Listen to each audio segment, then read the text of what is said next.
invités, chers partenaires et amis de la République démocratique du Congo, mes très chers compatriotes. À l'heure où le Conseil des droits de l'homme tient sa 60e session, la République démocratique du Congo a souhaité porter dans ce cadre la voix d'un peuple meurtri qui réclame vérité et justice. Cet événement parallèle n'est pas un rituel protocolaire de plus. C'est un espace de parole utile pour éclairer les consciences et mobiliser les volontés.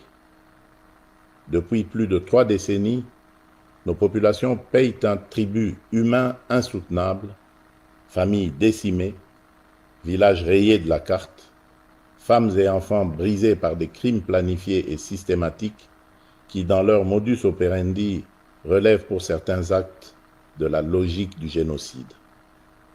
Trop souvent, ces tragédies ont été minimisées, relativisées, parfois niées. Nous sommes ici pour briser ce silence, lever le voile et appeler solennellement à la reconnaissance internationale des génocides perpétrés sur le territoire congolais, condition d'une justice qui répare et d'une paix qui dure. Notre plaidoyer se fonde sur des assises juridiques incontestables et sur un corpus de rapports concordants, nationaux et internationaux, qui documentent l'ampleur, la systématicité et l'intention criminelle de ces atrocités. Il ne s'agit pas d'émotion, mais de droit. Pas d'accusation gratuite, mais d'établissement rigoureux des faits. Le débat que nous proposons s'organise autour de 3 axes très concrets. 1. Cartographier les faits à caractère génocidaire commis en République démocratique du Congo au cours des 30 dernières années. 2. Établir l'existence de génocides perpétrés sur notre territoire à l'aune des critères reconnus par le droit international. Enfin, 3. Mettre en place une architecture de justice transitionnelle adaptée à nos réalités, garantissant vérité, poursuite et réparation. Pourquoi maintenant? Responsabilité de rompre le cycle déni, impunité, récidive. Parce que la prévention exige d'abord la nomination des crimes et la reconnaissance des victimes. Parce qu'aussi que la stabilité de toute une région dépend de la capacité à dire le vrai, à juger le criminel, à réparer l'irréparable et à garantir la non-répétition. À cet égard, nous réaffirmons notre ancrage dans la Convention pour la prévention et la répression du crime de génocide du 9 décembre 1948 et dans l'ensemble des instruments pertinents du droit international. Notre démarche est conforme à ces principes. Elle vise la vérité, elle exige la justice, elle appelle à la réparation. Mesdames et messieurs, notre appel s'adresse à chacun des acteurs ici présents.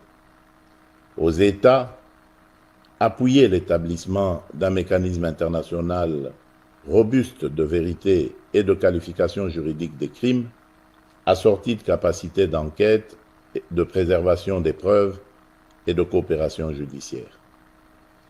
Aux organes des Nations Unies et aux organisations régionales, conjuguez vos efforts pour garantir la protection des civils aujourd'hui, la justice pour les victimes hier et des garanties crédibles de non-répétition demain.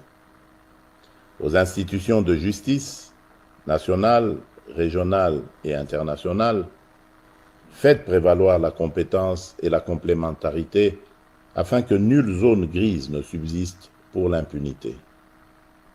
À la société civile, aux survivantes et aux chercheurs, votre travail de documentation, de mémoire et d'accompagnement est la clé qui ouvre la porte de la reconnaissance et de la réparation. Nous vous rendons hommage. Ce combat n'est dirigé contre aucune communauté. Il est mené pour l'humanité. Reconnaître un génocide, c'est protéger l'avenir en refusant l'oubli et le relativisme. C'est aussi accepter que la paix ne se décrète pas, elle se bâtit sur la vérité et la justice dans l'esprit de la réconciliation avec des mesures concrètes de réparation, de mémoire et de réintégration des victimes dans la vie sociale. En ma qualité de président de la République démocratique du Congo, je prends l'engagement de soutenir les démarches sérieuses et crédibles visant à la reconnaissance des génocides commis sur notre territoire, à l'établissement des vérités, des responsabilités et à la garantie pour les victimes de leur droit à la vérité, à la justice et à la réparation. Notre main reste tendue pour le travail commun, notre détermination demeure entière. Je forme le vœu que de Genève s'élève une voix claire, ne pas oublier, ne jamais répéter, commencer à guérir. Que cette triple exigence irrigue l'action des institutions, inspire la coopération internationale et honore la mémoire. Après ce message de son Excellence, M. Félix-Antoine Tshisekedi,